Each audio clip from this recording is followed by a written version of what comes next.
Hello दोस्तों, कैसे हो आप सब। आई होप बहुत अच्छे होंगे। और आज के इस वीडियो में मैं आपको बताने जा रहा हूँ कि अगर आपने अभी तक कुछ भी पढ़ाई नहीं किया है मैथ्स में अपने आने वाले एग्जाम के लिए, तो ऐसे कौन कौन से चैप्टर्स हैं जिन्हें अगर आप कर लेते हो तो आपके अच्छे मार्क्स, ठीक ठाक मार्क्स आ जाएंगे, आपका बेड़ा पार हो जाएगा। तो देखिए, सबसे पहले तो आपका जो फर्स्ट चैप्टर है रियल नंबर्स वाला और दूसरा जो चैप्टर है पॉलिनोमियल्स वाला, यानी कि वास्तविक संख्याएं और बहुपद, ये जो दोनों चैप्टर्स हैं इनको आप कर लेना अच्छे से, क्योंकि ये दोनों जो चैप्टर हैं ये इजी भी हैं और इनमें से पहले के कंपैरिजन में काफ़ी सारे क्वेश्चंस और एक्सरसाइज को रिड्यूस किया गया है, तो इनको आप आसानी से कर सकते हो। तो फर्स्ट चैप्टर और सेकंड चैप्टर को आप कर लेना। इसके बाद जो चैप्टर नंबर 3 है pair of linear equations in 2 variables वाला, तो इस चैप्टर नंबर 3 को आप स्किप कर सकते हो, इसे आप छोड़ देना, ठीक है। इसके बाद अगला जो आपका चैप्टर नंबर 4 है क्वाड्रेटिक इक्वेशंस वाला, यानी कि द्विघात समीकरण वाला जो चैप्टर है आपका, इसको आप कर लेना, क्योंकि इसमें भी काफ़ी सारा रिड्यूस किया गया है पहले के कंपैरिजन में और इसे आप आसानी से कर सकते हो क्योंकि ये बहुत इजी भी है। इसके बाद चैप्टर नंबर 5 जो है एपी वाला, यानी कि समांतर श्रेणी वाला, और इसके बाद चैप्टर 6 ट्रायंगल्स, इन दोनों चैप्टर्स को आप स्किप कर देना, इन दोनों चैप्टर्स को आप छोड़ सकते हैं क्योंकि ये थोड़ा लेंदी चैप्टर्स है, तो इनको आप छोड़ सकते हैं, ठीक है। इसके बाद अगला जो आपका कोऑर्डिनेट ज्योमेट्री वाला चैप्टर है, चैप्टर नंबर 7, यानी कि निर्देशांक ज्यामिति वाला, तो इस चैप्टर को आप कर लेना। ये भी इम्पोर्टेंट चैप्टर है और इजी भी है, इसमें कोई ज़्यादा फॉर्मूला नहीं है, तो इसको आप आसानी से कर सकते हो। तो चैप्टर नंबर 7 जो है कोऑर्डिनेट ज्योमेट्री वाला, इसको आप कर लेना। इसके बाद अगला जो आपका ट्रिग्नोमेट्री वाला चैप्टर है, तो इसको आप कर सकते हो। अगर नहीं कर सकते हो तो इसके इंपॉर्टेंट क्वेश्चंस तो जरूर कर लेना, क्योंकि इस चैप्टर में से डायरेक्ट आपके एग्जाम में क्वेश्चंस छपते हैं, एनसीईआरटी बुक में से डायरेक्ट आपके एग्जाम में क्वेश्चंस छपते हैं। तो कोशिश करना कि आप इस चैप्टर को कर सको, नहीं तो इंपॉर्टेंट क्वेश्चंस तो कर ही लेना।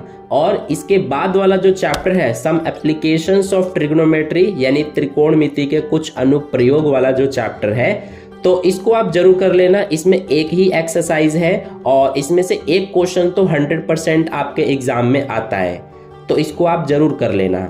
इसके बाद चैप्टर नंबर 10 जो है आपका सर्कल्स वाला चैप्टर, यानी कि वृत्त वाला चैप्टर, तो इस चैप्टर को आप छोड़ देना, ठीक है। ये चैप्टर नंबर 10 आप छोड़ सकते हैं। इसके अलावा अगला जो आपका एरियाज रिलेटेड टू सर्कल्स, यानी कि वृत्तों से संबंधित क्षेत्रफल वाला जो चैप्टर है आपका, चैप्टर नंबर 11, तो इस चैप्टर को आप कर लेना जरूर, क्योंकि ये काफी इजी चैप्टर है। सर्कल वाले चैप्टर से तो काफी इजी है आपका ये वाला चैप्टर, तो इसको आप जरूर कर लेना।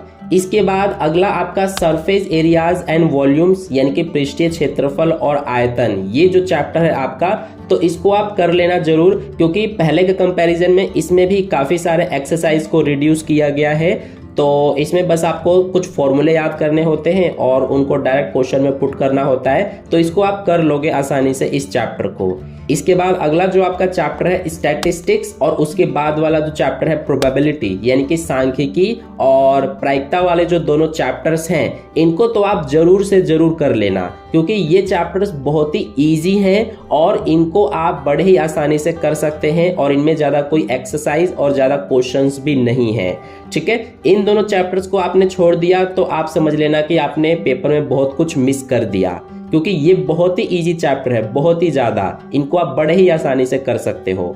तो ये जो चैप्टर्स हैं मैंने आपको बता दिया कौन कौन से ऐसे इंपॉर्टेंट चैप्टर्स हैं जिन्हें आप करके जाते हो तो आपके एग्जाम में अच्छे मार्क्स आ जाएंगे, और कौन कौन से ऐसे चैप्टर्स हैं जो थोड़े से डिफिकल्ट हैं जिन्हें आप स्किप कर सकते हो, जिन्हें आप छोड़ सकते हो। हालांकि मैं तो कहूँगा कि आप सारे ही चैप्टर्स को कर लेना। अगर किसी रीज़न की वजह से आपने सारे चैप्टर्स को नहीं किया है, इसके लिए मैंने ये वीडियो बनाया है कि मैंने आपको इम्पोर्टेंट चैप्टर्स बता दिए हैं कि अगर आपने सारे चैप्टर्स को नहीं कर पाए हो तो ऐसे कौन कौन से चैप्टर्स हैं जिन्हें आप करके जाते हो तो भी आपके अच्छे मार्क्स आ जाएंगे, ठीक है। तो ये था पूरा वीडियो जिसमें मैंने आपको इम्पोर्टेंट चैप्टर्स बताए हैं आपके एग्जाम के लिए।